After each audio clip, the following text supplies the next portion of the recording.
Hello, everyone, and peace be with all the good people out there. I hope you're doing well. We're back with a new discussion, or rather, the continuation of the last discussion. This is part 2. So we're using the text by Mr. Walde Jesus Ammar, who wrote a masterpiece of a text called Eritrea, Root Causes of War and Refugees.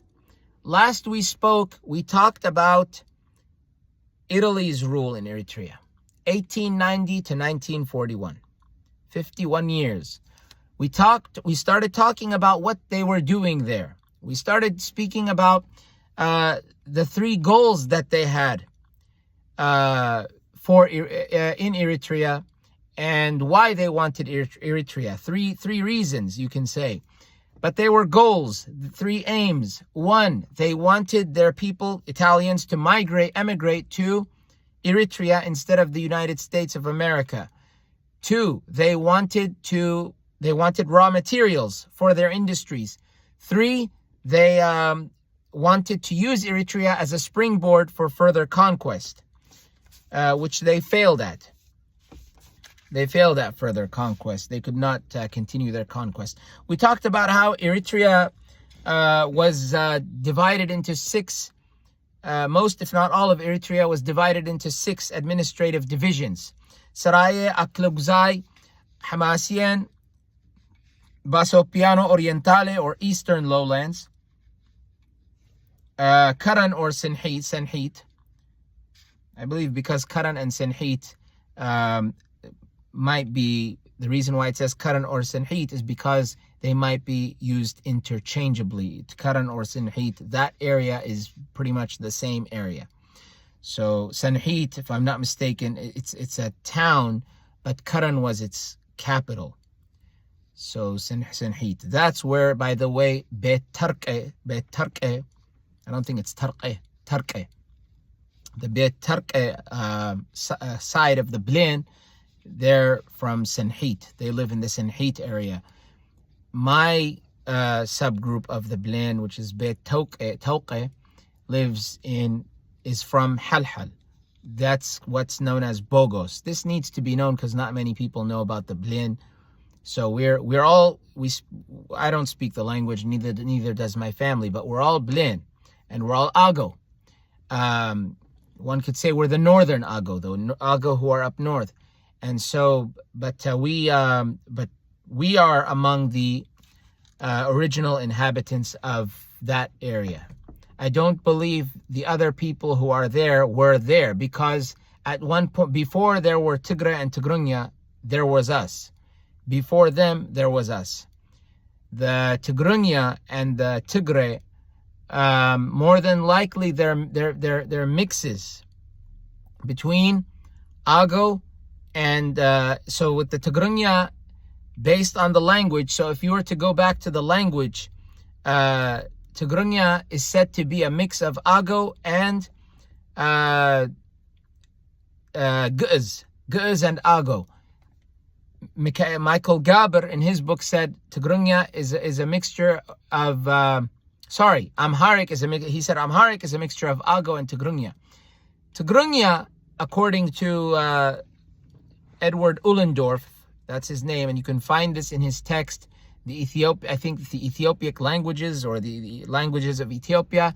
He mentions that Tigrunya and Amharic are both a combination of Ago and Gu'ez, whereas Tigray is a mixture of Beja and Gu'ez.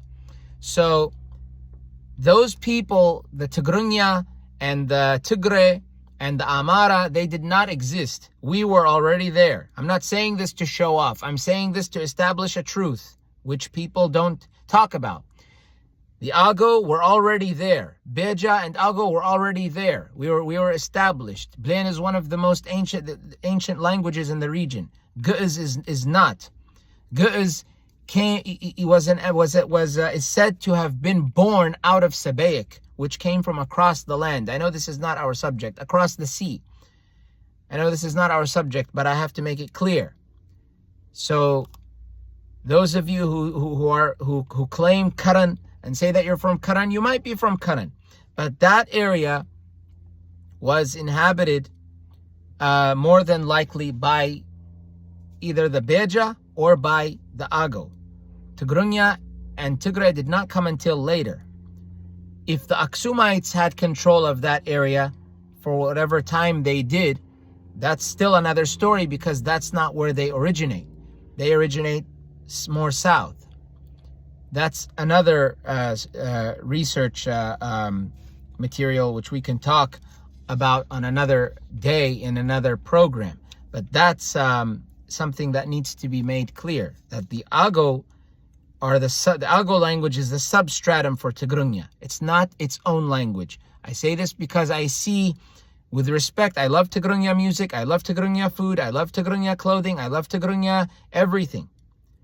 But I see a Tigrinya chauvinism. And that's, and like I said, we're Blaine and Tigrinya, we're not only neighbors, we're related. We're related. More than likely, we are related. We're related. So we're not completely different from each other. We're related. But I believe we're related. So I don't have anything against Tigrinya people, but it has to be made clear for those who want to be Tigrinya chauvinists and Tigrinyanize Eritrea. That's not how it works. There is a history and there is a foundation that has to be respected. That's just the way it has to be. Okay, so this is not to put anybody down or anything. I respect all of the tribes. But chauvinism has no place in Eritrea or anywhere in the world. So, with respect to those people. So, in any case, and then you have Karan or Senhit, and then Basopiano or Occidentale or Barca.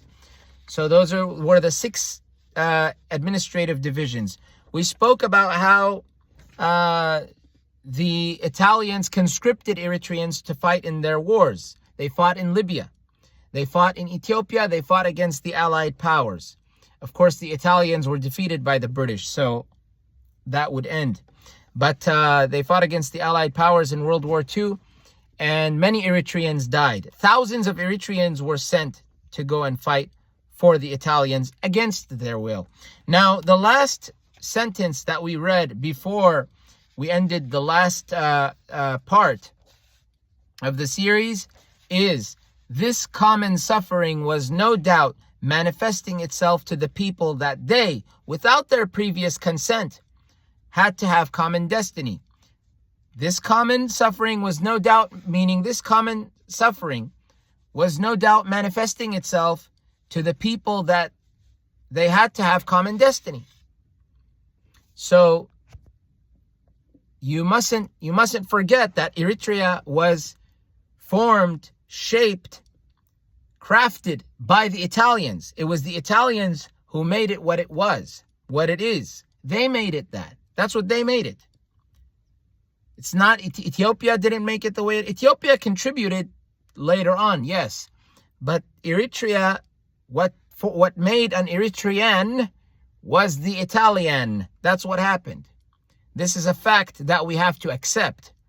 It's a bitter truth, but we have to accept it.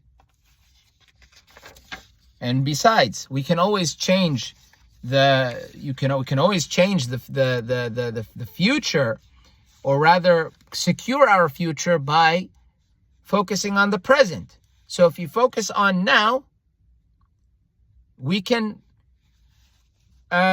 protect the future and establish a successful future. But we'll talk about what happened and why, a reason why the future may not have succeeded after the revolution. That will come across later. We must go through the story.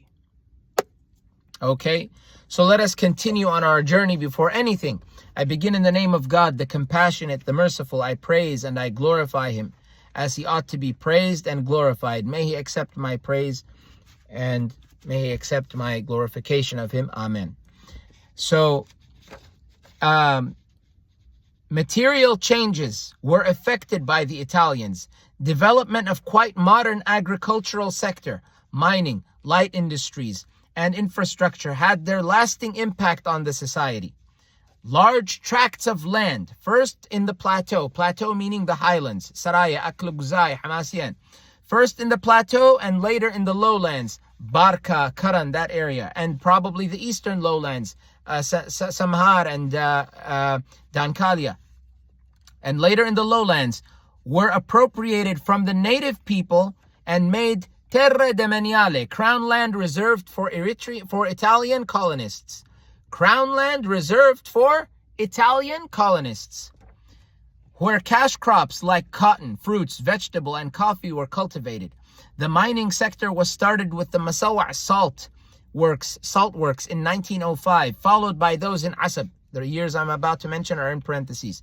Followed by those in Asab, 1924, and Wokiro. It's written in English, so if I pronounced it wrong, forgive me. And Wokiro, 1925, whose total annual production reached 130,000 tons in 1930.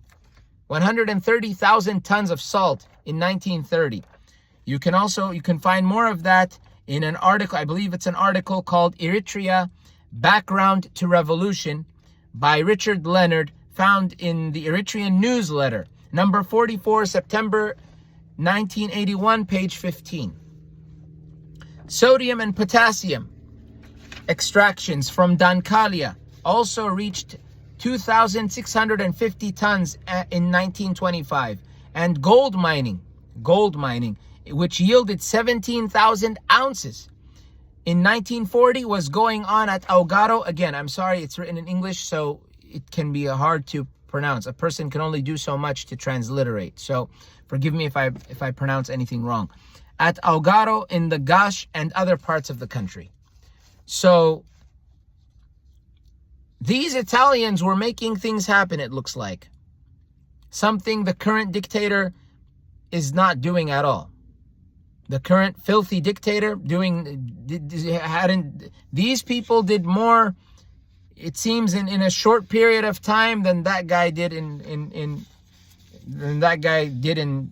31 or so disturbing years. Well, they did it in about that time, but still, even one day's effort is still better than nothing. However, I think they may have used slave labor. I could be wrong, but they may have used slave labor. That guy doesn't even use slave labor. I'm not promoting slave labor. I'm saying he doesn't even use slave labor to develop the country, where the people could at least in their minds think to themselves, oh, at least we're doing this for our country. I'm not saying he should do that. I'm saying he doesn't even do that. As evil as he is, he doesn't do that. People just live in terror. Yeah, Higdef, say something. Say that, no, Isaias is, he's the king and blah, blah, blah, blah, blah. No, he's nothing. He's nothing. He's nothing, and he never was anything. He might have been a snake in politics, but that doesn't mean that he has any honor. And whoever considers him someone to be an honorable person is nothing more than a snake. There's no virtue in being a snake, because a snake slithers, and a snake hides, and a snake many times uses poison. It doesn't fight battles while showing itself, but this is how God created the snake, not the human being. God created the human being to have honor and dignity, like a dog. A dog has its honor and dignity, but a human being who doesn't choose honor and dignity and chooses to be a snake, or rather a snake and a savage, that's another story. So Italian infrastructural works connected the main regions and centers of the territory. The railway, which already in 1888 linked Masawa with the foothills of the plateau, was stretched through Asmara and Karan to Agordat in the west and completed by 1922. In 1888, the railway connected Masawa to the foothills of the plateau. It was stretched through Asmara and Karan to Agordat in the west and completed by 1922. These Italians, they got to work. And these are the pictures that you see. People posting or whatever. Eritrea, and it's all just Italian architecture. That's all we see. Italian things. Italian this, Italian that. Italian this, Italian that.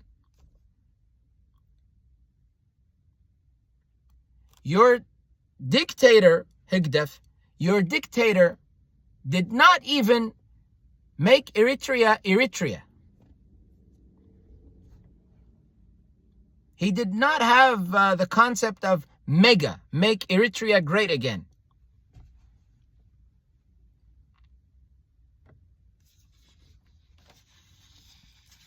Everything is Italian, generally speaking, when it comes to places like Asmara and maybe other places. More intensive construction works were undertaken as a preparation for the 1935 invasion of Ethiopia. During this period, the material changes were fast. In 1930, there were 56 industrial firms with invested capital of 486 million lira. We'll talk about how much that converts to.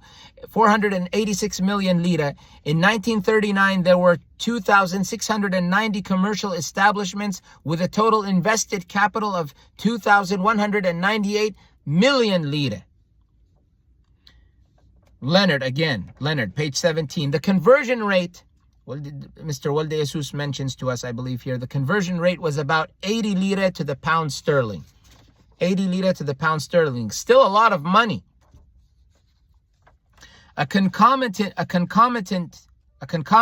development was the rapid urbanization in the colony following the land expropriations and the various economic and infrastructural works which expanded the market economy.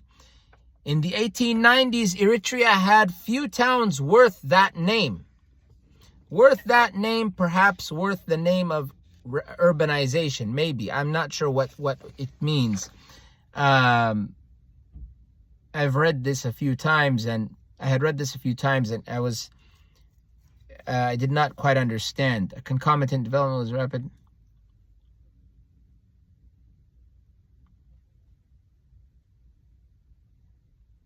Perhaps a few towns worth this progress, this rapid urbanization following the land expropriations and the various economic and infrastructural works which expanded the market economy. Very few towns had this characteristic, I believe, had this going on for them.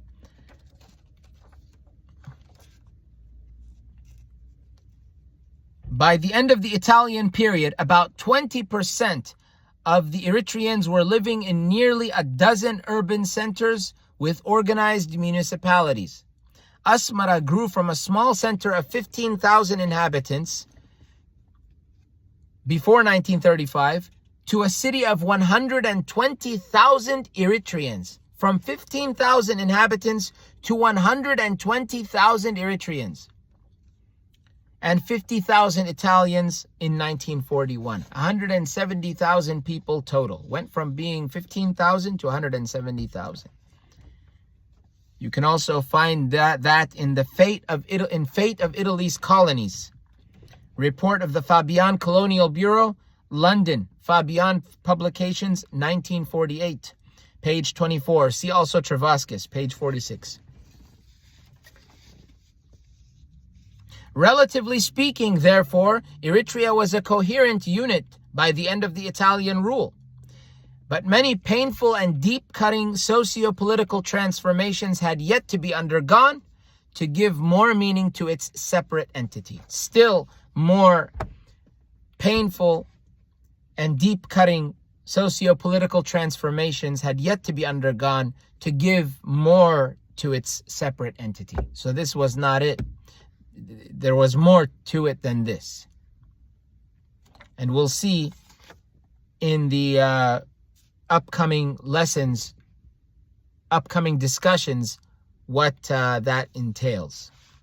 So that concludes B, Eritrea under Italian rule, 1890 to 1941. We will move on to C in the next discussion. C, the British period, 1941 to 1952. That will be the next discussion. Peace be with you, with all the righteous ones out there. I'll see you next time. And thank you for watching always.